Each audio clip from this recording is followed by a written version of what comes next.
This is called a marital triangle. In marital triangle, we have friendship,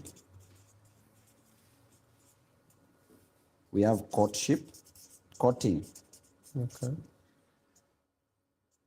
and we have communication. That Obina, if you have friendship, courtship, and communication, this is what makes marriage.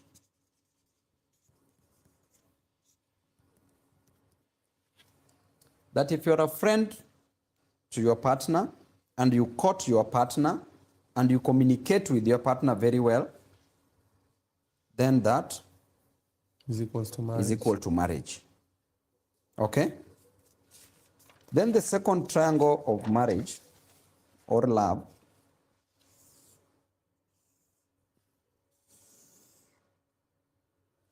is where you have God. You have wife and you have husband. The relationship between wife and God is called a vertical relationship.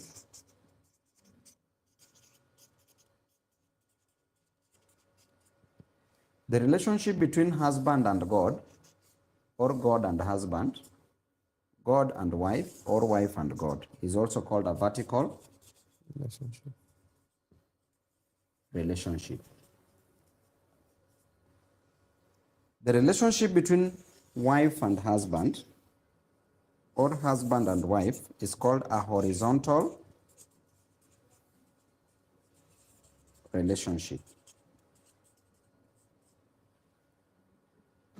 Obina, anytime the relationship between wife and God is broken, marriage is broken. Anytime the relationship between husband and God is broken, marriage is broken. So anytime a vertical relationship is broken, marriage is broken. Why? Because in a marriage, you need to invite God. You need to be very spiritual, even if you are not so deeply involved in matters God. But know the relationship between you and God. Because remember, in the beginning, God created a man and saw the need of giving a man that helper who is a woman. So which means from the beginning, God wanted a man to exist and have a wife. Are we together? Yep. At the same time, anytime the relationship between wife and husband is broken, marriage is broken. Or husband and wife is broken, marriage is broken. So therefore, anytime a vertical relationship is broken and a horizontal relationship is broken, it means that the marriage is broken. So it means that when you are marrying, you have to invite God as the third party in your marriage. Very, very important. And that will lead me to discuss another thing hapo mbele. Then the third triangle,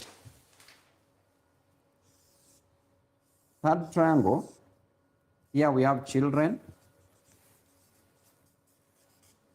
Then we have mother. And we have father. So this is husband, father or husband. This is we have mother or Wife. Mother or wife. Equally, the relationship between mother and children is called a vertical relationship. Equally, the relationship between father and children or children and father is also called a vertical relationship. But the relationship between mother and father is called horizontal relationship. This is what keeps marriage alive. If the relationship between mother and child is bad, or child and mother is bad, then there will be a problem in this family. Equally, if there is a poor relationship between children and father, or father and children, then there will be a big problem in this family. And if there's a problem between mother and father, there will equally be a big problem. So that leads us to the next thing, that we talk about the 6 P's. The 6 P's in marriage. The first P is prayers. P for prayers. I will discuss them. I'll just write them. Next one is protection in no particular order. The next one is presence. Presence. To be present. Then the next P is provision.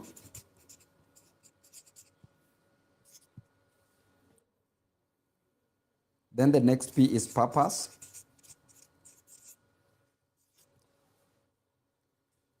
And the last P is play.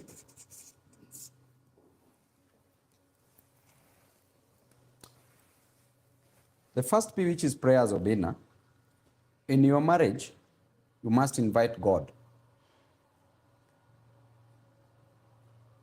Let me just sit down, we discuss, because mambo bado iko mengi hapa. Venye tunaandika notes mpaka mkono sasa. Now, Okay. prayers.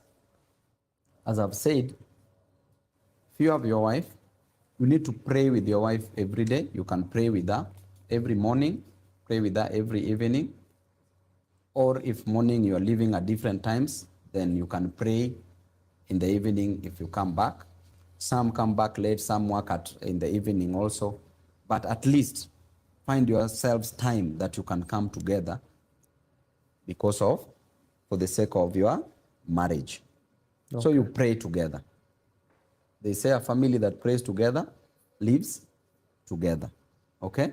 Read the Bible, get to know what is your relationship with God from wherever you are, whichever religion you belong to. Okay? Also involve children. Take them to church. Let them be brought up in the way that pleases the Lord. Okay? Because also the Bible says that teach a child on the ways that you want them to go. And eventually they will come back to those ways that you taught them. So if they are good ways, that is where they will turn out to be good. If they are bad ways, they will turn out to be bad.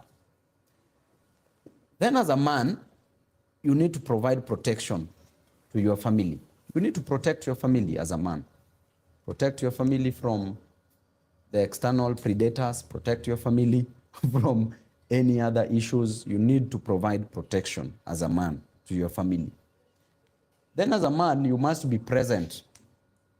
Be available. Do not confuse presence with the presence of gifts. So you can be giving gifts but you disappear. That is, venye watu wanasema kitanda sio jeneza. Kitanda inataka watu wangapi? Jeneza ndio unalala mtu ngapi? Mtu moja.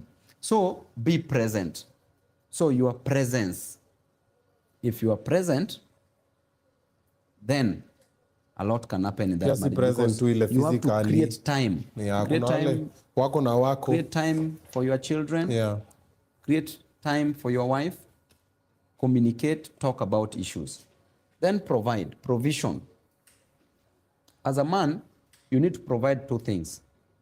You need to provide materially, where you provide, if you earn more than your wife, you can provide. We will talk about the finances as one of the issues that brings a lot of challenges in marriage. Okay. So you need to provide food, provide rent, provide material things. Then also provide emotionally. Because most of the time men say that, oh, Bina, you tell your wife that, oh, you know, nakupatia kila kitu, nimekununulia hii, naleta food, nalipa rent, nafanya hii. Shida iko wapi? Shida iko wapi? Wacha kunizumbua. But you see, you are not providing emotionally, emotional neglect. so your wife feels empty, or your husband also feels empty. Provide emotional provision. Then purpose. What is the purpose of your marriage? You need to set up short-term goals, medium goals, and long-term goals that you want to achieve in the family. Remember, we said love alone is not enough. You have to work. You are two imperfect people who wants to make it perfect. You should not want to make it perfect. You should strive to progress, not to perfect. Don't strive for perfection. Just look for progression. Progress as you move on, because marriage is built. It is something which is built. And then you need to play. Hapo ndio tulisema kitanda sio jeneza. Okay? Yeah. Play badminton. Panga kazi. Panga kazi. It is very, very important. Okay. So Obina, once you do that as a man, I don't think if you shall have a problem in your marriage. Now, priorities of a man. You must respect your wife. As a man, respect your spouse. Number two, you must be an understanding husband. Understand. Listen to your wife. Listening brings understanding. Hearing will lead to another thing altogether. If you listen, you will understand. But if you just hear, it brings a lot of things, brings even arguments. So listen to understand. Then be an understanding dad also in the family. You need to understand. Be a leader. As a man, you are the person who's leading this family. If you lead this family in the whole, that family shall be led in the whole. If you take them to the bush, they shall be led in the bush. Yeah. So be a leader. Provide leadership in the family. Those are the priorities. Another priority of a man is that after all this, then you can look at your personal issues. That is where your career comes in, your profession comes in, your business comes in. Then after that, that is where now other people that you are looking up to. There are those that you can give priority. There are those that are your mentors. Those people that you want to look up to, those whose marriages have succeeded. Those that you can consult. Okay? Then that is where now next you go to the extended family. And in the extended family, you also have to be very careful, because you have to also respect your extended family. That's part of your family. You have to understand them. Give them time. You have in-laws who are part of your families. And also in-laws can be serious problems to your marriage if you don't handle them well. We'll discuss them. They're on the lineup. We will discuss them. Then after that, you go to now friends. Friends should be the last. Hapo kwa hii mambo yote. Okay? Because this is where friends will also, they can also lead to your marriage being, your marriage breaking, because friends can tell you, oh, usikaliwe na mwanamke, knowing very well that ukikaliwa na mwanamke utasikia utamu, lakini ukikaliwa na mwanaume mwenzako si utaumia. Utasikia. Hiyo ni maisha tofauti, right? Because friends can tell you that, right? Yeah. Then what are the priorities of a woman, Obina? The first one is to respect your husband, respect your spouse. Then be a very understanding wife. Understand your husband. Get to know, what does your husband want? What does she like? What does he like as a husband? Then after that, the first teacher in a family is a wife. Wife is the first teacher to the husband. Wife is the first teacher to the children. Be a teacher as a wife to your children. We'll talk about children. We'll also discuss further about it. Okay. Then be a homemaker, not a homewrecker. Be a homemaker. Yes. After that, you can look at your career, the profession, of which majority of people put their profession first. Kazi yangu kwanza, family next. Priority iko shifted upside down, right? Then after that, you can talk about the people that you can engage in terms of when there are issues, your role models. Okay? Then extended family. Then after that, you can talk about friends. Those are the priorities.